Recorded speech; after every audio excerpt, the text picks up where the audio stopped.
وروسته له دې چې ورقه بن نوفل سره رسول الله صلی الله علیه وسلم ملاقات وکړ او هغه ورته د رسول کېدو او نبي کېدو زیری ورکړ، رسول الله صلی الله علیه وسلم بیرته خپل کور ته ستون شو. د دې سره الله سبحانه وتعالی د څه وخت لپاره وحی بندې کړه تر څو د رسول الله صلی الله علیه وسلم علاقه او مینه د دې وحی لپاره پیدا شي.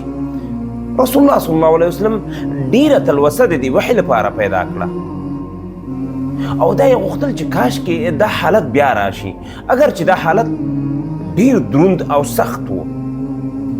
نو دې سره رسول الله صلی الله علیه وسلم ورځ په ورځ غمجن کېده چې دا حالت بیا ولې نه راځي، د سکون او د زړه رڼا دا باید زه کسب کړم او دا ټول د هغه وحی نتیجه ده. رسول الله صلی الله علیه وسلم دومره غمجن شو چې د خودکشۍ اراده یې وکړه. د مکې معظمې سره نږدې غره ته ختل او د هغه ځینه ځان غورځول او خودکشي یې په نظر کې ونیوله. نو دې سره رسول الله صلی الله علیه وسلم روان شو. غره ته نږدې و چې جبرائیل علیه السلام یې په هوا کې ولید. هغه د غار حرا خبر یې بیا ورته تکرار کړه چې ته د الله حق رسول یې او زه جبرئیل یم. په دې سره رسول الله صلی الله علیه وسلم د دې ارادې نه تیر شو، بیا کور ته راغی.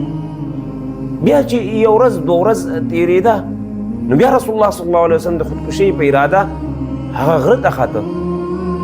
نو بیا جبرئیل علیه السلام به یې ولید او دا واقعه څو ځل تکرار شوه.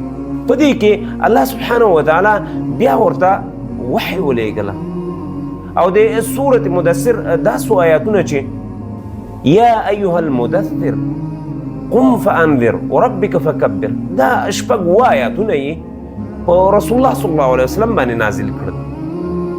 د دې سره په رسول الله صلی الله علیه وسلم باندې د وحی سلسله شروع شوه او رسول الله صلی الله علیه وسلم ته د ضرورت په اندازه او د ضرورت مطابق وحی به وخت نا وخت کېدله او دا سلسله 23 کاله وخت یې ونیو. رسول الله صلی الله علیه وسلم ته به په مختلفو طریقو باندې وحی کېدله. یو دا چې رسول الله صلی الله علیه وسلم به په خوب کې وسلیدل او هغه به د هغه لپاره وحی وه. دویم به دا و چې رسول الله صلی الله علیه وسلم ته به جبرائیل علیه السلام راغی. جبرائیل علیه السلام به یې نه لیده خو په زړه کې به یې ورته یوه خبره واچوله او دا به رسول الله صلی الله علیه وسلم ته وحی وه. کله به داسې وشول چې رسول الله صلی الله علیه وسلم ته به جبرائیل علیه السلام راغی د یو انسان په شکل، ډېر ځلې به د دحیة الکلبي په شکل چې یو صحابي و د هغه په شکل به راته او کله ناکله به د یو مسافر او یو بانډچي سړي په شکل راته او د رسول الله صلی الله علیه وسلم سره به یې وحی شریکوله او وحی به یې ورته کوله. او کله به رسول الله صلی الله علیه وسلم ته د سلسلة الجرس په شکل وحی کېدله. سلسلة الجرس دا یو داسې غږ و چې لکه زنځیر چې په یو کاڼ یو تیږي باندې کش کړل شي. دا ډېر انتهایي دروند غږ و چې رسول الله صلی الله علیه وسلم به یې ډېر زیات په عذابه و او ډېره مشکله به ورته تمامېدله.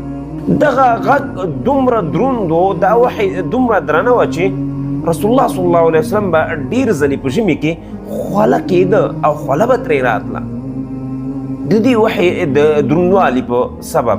کله داسې هم شوي دي چې رسول الله صلی الله علیه وسلم سره الله سبحانه وتعالی مستقیما خبرې کړي دي، لکه د معراج په واقعه کې الله سبحانه وتعالی ورسره مخامخ خبرې وکړې او دا یوه وحی بلل کېږي چې الله سبحانه وتعالی نبي علیه السلام ته وکړه. په رسول الله صلی الله علیه وسلم دغه 15 ډوله وحی راغلی او دا د وحی اقسام دي.